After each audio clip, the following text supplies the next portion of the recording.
Concorde ou não, Luiz Inácio Lula da Silva é o líder político mais influente do Brasil e um dos maiores do mundo. Eleito o presidente do seu país por 3 vezes, o pernambucano da cidade de Garanhuns e torneiro mecânico mais uma vez disputa o cargo. Aos 80 anos, o sétimo dos 8 filhos de Dona Lindu surpreende a todos pela disposição, lucidez e busca obstinada por enfrentar as desigualdades e combater a pobreza, como ele sempre diz, condição que conhece bem desde a infância, onde a sua família enfrentou seca e fome.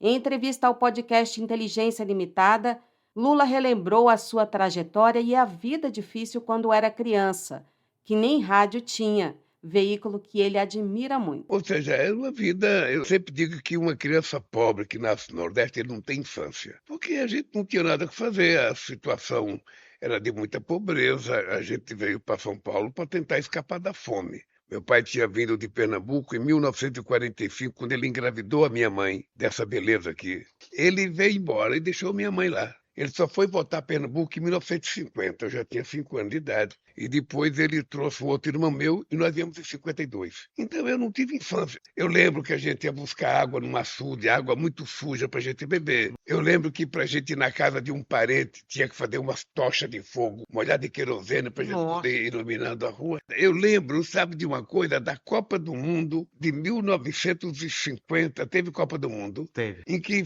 meus irmãos mais velhos foram na casa de um dono de uma bodega que tinha um rádio, mas você não ouvia o rádio, era um chiado, que você ouvia mais o chiado do que o E locutor. pouquíssima gente tinha. É? Pouquíssima gente tinha rádio. É pouquíssima gente. Mas pouquíssima gente não, quase ninguém Quase tinha ninguém. rádio. Ainda menino, Lula deixou o Nordeste com a mãe e os irmãos em 1956 em uma viagem de pau de arara rumo a São Paulo, fugindo da vida de miséria no sertão. A vida da família de Lula também não foi fácil como migrante na periferia de Guarujá, em São Paulo. A coragem de Dona Lindu se tornou uma das maiores referências da vida do presidente. Na capital, passaram a morar num único cômodo, nos fundos de um bar, no bairro Ipiranga.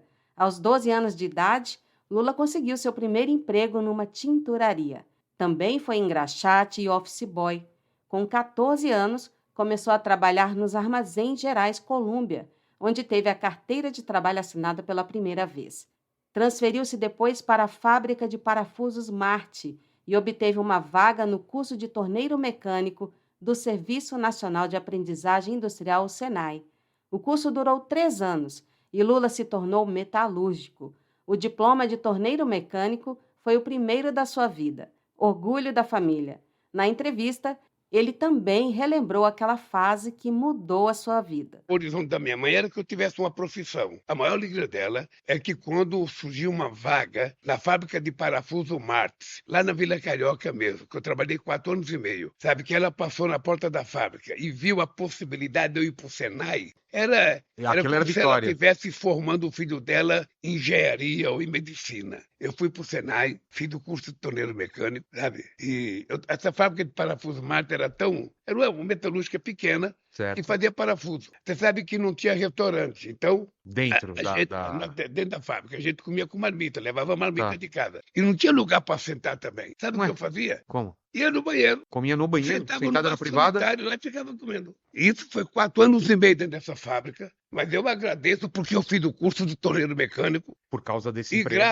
graças ao curso de torneiro mecânico, Vilela, eu fui o primeiro filho da minha mãe a ganhar mais que o salário mínimo. A entrevista a Vilela foi concedida a poucos dias da oficialização da sua candidatura em 2 de agosto, em convenção do Partido dos Trabalhadores em São Paulo, legenda que ajudou a fundar e com a qual construiu uma trajetória política de mais de 4 décadas. E foi lá na capital paulista que ele trabalhou como engraxate, office boy e metalúrgico, até se tornar líder sindical no ABC. À frente das grandes greves, no fim da década de 1970, ganhou projeção nacional na defesa dos trabalhadores. Em 1980, participou da fundação do PT, partido que passou a representar a sua principal bandeira política. As greves do ABC, elas tiveram um padrão muito grande de responsabilidade na conquista da democracia. Porque a partir da greve do ABC, outras categorias começaram a fazer greve pelo Brasil inteiro. Então o movimento sindical quase que ressurgiu das cinzas, virou uma coisa muito forte. Nós criamos a CUT, que foi muito forte durante um monte de anos. Aí criamos o PT. 1978, o ministro do Trabalho era Arnaldo da Costa Prieto, um gaúcho. O governo, acho que era o Geisel. Sim. E eles fizeram uma lei proibindo bancário fazer greve, professor fazer greve, frentista de posto de gasolina fazer greve. E eu não quis aceitar aquilo. Eu fui para Brasília para conversar no Congresso Nacional, conversar com o deputado. E qual foi a grande descoberta da minha vida? É que não tinha trabalhador no Congresso Nacional. Aí resolvi criar um partido. Cara, lá em São Bernardo, eu acabava de almoçar, de sábado e domingo, eu pegava um fusquinha com uma corneta em cima do fusquinha, Sei. e ficava lá, companheiros e companheiras, aqui quem está falando é o Lula, o presidente do Sindicato dos Metalúrgicos, eu estou querendo criar um partido político, eu preciso fazer filiação, quem quiser se filiar, vem aqui. Aí de vez em quando vinha um, vinha dois, vinha três, e assim eu criei o maior partido político da América Latina. Depois de disputar 3 eleições presidenciais, foi eleito presidente da República em 2002. Lula contou como ganhou o coração das pessoas. Saí de 17% que eu tive em 89 para 24% em 94. Já cresci. Aí, quando foi em 98, eu fui candidato. Cresci de 24% para 32%. E aí, em 2002, eu ganhei. Você sabe que chegou um momento em que eu pensei em deixar de ser candidato. É mesmo? Ah, não é para mim. Senão eu sou o campeão da derrota. Lulinha perde. Entendi. Nunca gera o Lulinha ganha-ganha. Aí que nós fizemos pesquisa. Então, uma vez eu estava num palanque no Rio de Janeiro e eu fui falar sobre a reforma agrária. E eu falava tão bravo, eu falava reforma agrária ampla e radical sobre o controle dos trabalhadores. Chegava a babar. Aí quando eu desço do palanque, uma senhora de cabelo branco fala assim para mim, Lula, eu gosto tanto de você, mas você me assusta quando você fala muito bravo. Ah, você tinha uma imagem muito Você me agressiva. assusta, você fala a mesma coisa, mas calmo. E aí nós fizemos uma pesquisa se o povo queria reforma agrária ampla e radical sobre o controle dos trabalhadores, ou ele queria reforma agrária tranquila e pacífica. E aí? 90% queria tranquila e pacífica. Então, E para mim mudar o discurso. Mas aí eu coloquei. Eu nunca tive medo Dúvida. daquela eleição. Eu tinha quase como se fosse uma ordem de Deus. É a tua vez, cara. E ele se tornou o cara, o político mais popular do mundo. Em 3 de abril de 2009, na cúpula do G20 em Londres, a BBC vazou um elogio de Barack Obama a Lula. Ao cumprimentar o presidente do Brasil, o presidente dos Estados Unidos se dirigiu ao primeiro-ministro da Austrália e comentou: "Esse é o cara, eu adoro esse cara." Durante os seus governos, Lula fez do combate à fome, à pobreza e às desigualdades sociais uma prioridade. Após enfrentar um período de processos judiciais, prisão e a posterior anulação das condenações pelo Supremo Tribunal Federal, voltou à presidência em 2022, tornando-se o primeiro brasileiro eleito 3 vezes para o cargo. Reconhecido como uma das principais lideranças políticas do país e com uma atuação destacada em fóruns internacionais.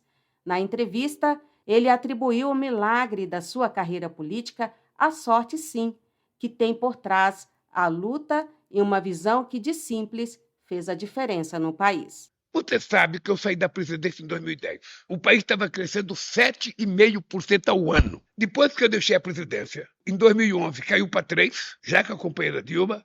Em 2012 caiu para 2%. Em 2013 caiu para 1%. Ou seja, ele só voltou a crescer acima de 3% quando eu votei em 2023. Eu tenho uma coisa que é o seguinte, eu tenho uma tese que nunca um economista falou para mim. Pouco dinheiro na mão de muitos é riqueza de todos. E muito dinheiro na mão de poucos é pobreza de todos. O dinheiro tem que circular, cara. Claro. O dinheiro tem que, se você tiver R$1.000, você der para um cara só, ele vai colocar no banco. Mas se você tiver R$1.000 e der para 100 pessoas, cada um pagar R$10, o dinheiro circula. Aquilo gera um emprego, vende um pão a mais, um cafezinho, uma cerveja. Essa é a lógica que a elite brasileira não quer compreender, cara. O dinheiro tem que circular. E o presidente brasileiro sem diploma universitário foi também o que mais criou universidades públicas na história do Brasil e o que mais recebeu títulos de honoris causa de importantes universidades pelo mundo afora. Garantir a educação passou a ser uma missão que Lula mantém como marca de sua trajetória, como também a inclusão social e a redução das desigualdades. Por que eu, que sou o primeiro operário e que não tenho diploma, sou o presidente que mais fiz universidade na história do país? Fui o presidente que mais fiz institutos federais na história do país. E eu fui o cara que mais fiz extensões universitárias na história desse país, para evitar que o menino do interior tivesse que ir para a capital. Porque como eu não tive universidade, eu quero que as pessoas iguais a mim tenham. Porque os ricos mandam os filhos estudar no estrangeiro. Então eu quero que as pessoas estudem. Por que nós criamos o ProUni? Por que nós criamos a cota? Para colocar os pobres da periferia que estudam em escola pública na universidade. Para colocar o povo negro na universidade. Sabe? Porque se você não fizer isso, esse país vai ser sempre igual. Esse país era pensado, Vilela, para ser governado para 35% da população, 65% que ficasse na miséria. E o difícil é você decidir governar para todos. Eu não quero tirar ninguém. Eu não quero tirar nada de ninguém. Eu não quero que o filho do rico não vá para a universidade, que o filho da classe média não vá para a universidade. Eu não quero, ele tem que ir para a universidade. Agora, o que eu quero é que a filha da empregada doméstica, da patroa, tenha a mesma chance de disputar uma vaga que a filha dela. Esse é o papel do Estado, é garantir que ela tenha oportunidade e que vença o melhor. Produção Rádio PT, a rádio que toca democracia.